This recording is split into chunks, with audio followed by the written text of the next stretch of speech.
الحمدللہ والصلاة والسلام علی رسول اللہ۔ سگریٹ نوشی اور تمباکو کھانے کا حکم۔ سوال کیا گیا ہے کہ اسلام میں سگریٹ نوشی اور تمباکو چبانا جائز ہے؟ الجواب بعون اللہ سبحانہ وتعالی، سگریٹ نوشی حرام ہے کیونکہ یہ خبیث چیز اور بہت زیادہ ضرر اور نقصانات پر مشتمل ہے۔ اللہ سبحانہ وتعالی نے تو اپنے بندوں کے لیے کھانے پینے والی پاکیزہ اشیاء مباح کی ہیں اور ان پر خبیث اور گندی اشیاء حرام کی ہیں۔ اللہ سبحانہ وتعالی کا فرمان ہے وَيُحِلُّ لَهُمُ الطَّيِّبَاتِ وَيُحَرِّمُ عَلَيْهِمُ الْخَبَائِثَ، اور ان کے لیے پاکیزہ اشیاء حلال کرتا ہے اور خبیث اور گندی اشیاء حرام کرتا ہے۔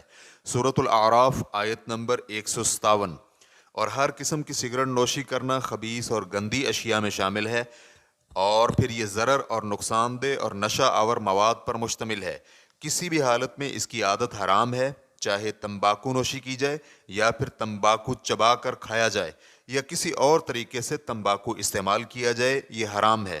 ہر مسلمان شخص پر واجب ہے کہ وہ فوری طور پر اس کو ترک کر کے اللہ سبحانہ وتعالی سے توبہ اور استغفار کرے اور اس معصیت و نافرمانی پر نادم ہو، اور آئندہ پختہ عزم کرے کہ وہ کبھی بھی دوبارہ ایسا نہیں کرے گا۔ ریفرنس کے لیے دیکھیے فتاوی اسلامیہ جلد نمبر 3 صفحہ نمبر 442۔ واللہ تعالی اعلم۔ اسلام QA ریکارڈنگز مؤسسۃ الشیخ محمد صالح المنجد، المملکۃ العربیۃ السعودیہ، فتویٰ نمبر 9083۔ والسلام علیکم ورحمۃ اللہ وبرکاتہ۔